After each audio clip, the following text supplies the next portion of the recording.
The assassination of President John F. Kennedy is without a doubt one of the most meticulously investigated crimes in human history. Diligent detectives, both professional and amateur, have pored over the details of the case for more than half a century, and still tons of bizarre things that never made sense about the JFK assassination remain. And when the truth is murky, the ground is fertile for conspiracy theories to sprout up and claim to have finally found it. As Town & Country notes, Kennedy assassination theories have run the gamut from the classic second shooter situation on the notorious grassy knoll to the execution being an inside job by the very government of which Kennedy was the head honcho. There's even a theory that the job was a mafia hit orchestrated by quiet Don Russell Buffalino.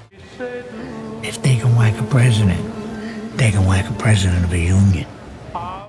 In 2016, another JFK conspiracy theory began to take root, and it had a little help growing thanks to a man who seemed to be able to turn any rumor or harebrained thought in his head into a full-blown internet sensation, complete with hordes of gullible believers. Then presidential candidate Donald Trump made not-so-subtle implications that the father of fellow Republican presidential hopeful Ted Cruz had somehow been involved in the death of JFK. True to form, Trump provided no real proof to back up another of his outrageous conspiracy theories, but his words were enough to launch the idea online. Trump said during one of his countless rants on Fox News' Fox and Friends, his father was with Lee Harvey Oswald prior to Oswald being, shot.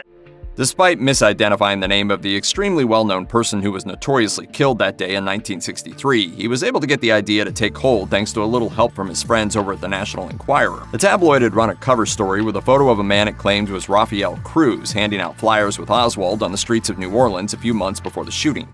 That on the cover of the National Enquirer, there was a picture of him and crazy Lee Harvey Oswald having breakfast.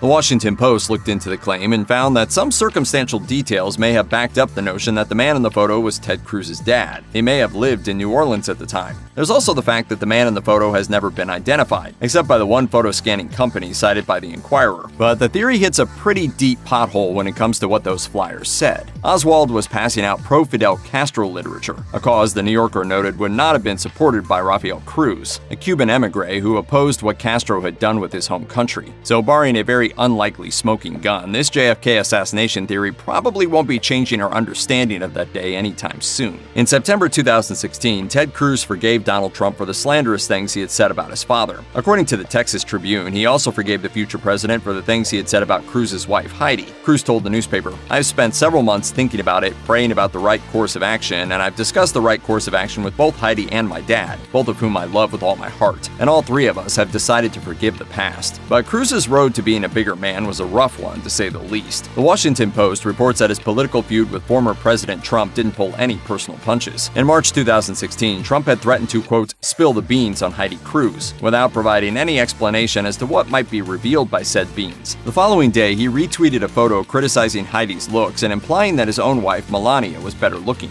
Cruz's forgiveness would have been the mature response to genuine contrition on behalf of the offending party, but did Trump feel remorse for his disparaging statements or even ask the Cruz family's forgiveness? Not really his style. When asked by reporters in 2018 about the comments he made toward Cruz's family, Trump had this to say, "I don't regret anything. It all worked out nicely." Check out one of our newest videos right here. Plus, even more grunge videos about world history are coming soon. Subscribe to our YouTube channel and hit the bell so you don't miss a single one.